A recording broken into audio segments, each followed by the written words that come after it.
Hi ಎಲ್ರಿಗೂ ನಮಸ್ಕಾರ. ನಾನು ನಿಮ್ಮ ಲಾವಣ್ಯ. ಎಲ್ರಿಗೂ ಹೊಸ ವರ್ಷ ಹಾಗೂ ವೈಕುಂಠ ಏಕಾದಶಿಯ ಶುಭಾಶಯಗಳು. ನಾನು ಹೊಸ ಯೂಟ್ಯೂಬ್ ಚಾನೆಲ್ ನ ಸ್ಟಾರ್ಟ್ ಮಾಡಿದೀನಿ. ಈ ಯೂಟ್ಯೂಬ್ ಚಾನೆಲ್ ನ ಸ್ಟಾರ್ಟ್ ಮಾಡಕ್ಕೆ ರೀಸನ್ ಏನಪ್ಪಾ ಅಂದ್ರೆ, ನನಗ್ ಗೊತ್ತಿರುವಂತಹ ಟೈಲರಿಂಗ್ ಬಗ್ಗೆ ಇನ್ಫಾರ್ಮೇಶನ್ ನಿಮ್ಗೆಲ್ಲರಿಗೂ ಶೇರ್ ಮಾಡಬೇಕು ಅನ್ನೋ ಕಾರಣದಿಂದ ಸ್ಟಾರ್ಟ್ ಮಾಡಿದೀನಿ. ಎಲ್ರೂ ಈ ನನ್ನ ಯೂಟ್ಯೂಬ್ ಚಾನೆಲ್ ನ ಸಬ್ಸ್ಕ್ರೈಬ್ ಮಾಡ್ಕೊಂಡು ವಿಡಿಯೋಸ್ ನ ನೋಡಿ, ಇಷ್ಟ ಆದ್ರೆ ಲೈಕ್ ಮಾಡಿ, ಶೇರ್ ಮಾಡಿ. ಹಾಗೆ ನೆಕ್ಸ್ಟ್ ನಿಮ್ಗೆ ಯಾವ ತರ ವಿಡಿಯೋ ಬೇಕು ಅದನ್ನ ಕಮೆಂಟ್ ಬಾಕ್ಸ್ ಅಲ್ಲಿ ಕಮೆಂಟ್ ಮಾಡಿ. ನಾನು ಆ ವಿಡಿಯೋನ ನಿಮ್ಗೆ ಅಪ್ಡೇಟ್ ಮಾಡ್ತೀನಿ. ಅಲ್ವಾ, ನಾನು ನಮ್ಮ ಫ್ಯಾಮಿಲಿ ಜೊತೆ ದೇವಸ್ಥಾನಕ್ಕೆ ಹೋಗಿದ್ದೆ. ಆ ದೇವಸ್ಥಾನದಲ್ಲಿ ಸ್ವಲ್ಪ ವಿಡಿಯೋನ ಕ್ಯಾಪ್ಚರ್ ಮಾಡಿದ್ದೀನಿ. ಆ ವಿಡಿಯೋನ ನೋಡ್ಕೊಬರೋಣ ಬನ್ನಿ.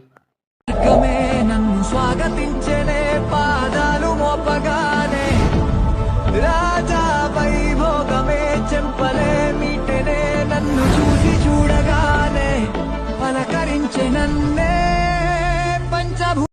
ಈ ವಿಡಿಯೋನ ಇಲ್ಲಿಗೆ ಎಂಡ್ ಮಾಡ್ತಾ ಇದ್ದೀನಿ. ನೆಕ್ಸ್ಟ್ ಮುಂದಿನ ವಿಡಿಯೋದಲ್ಲಿ ಸಿಗೋಣ. ಬಾಯ್.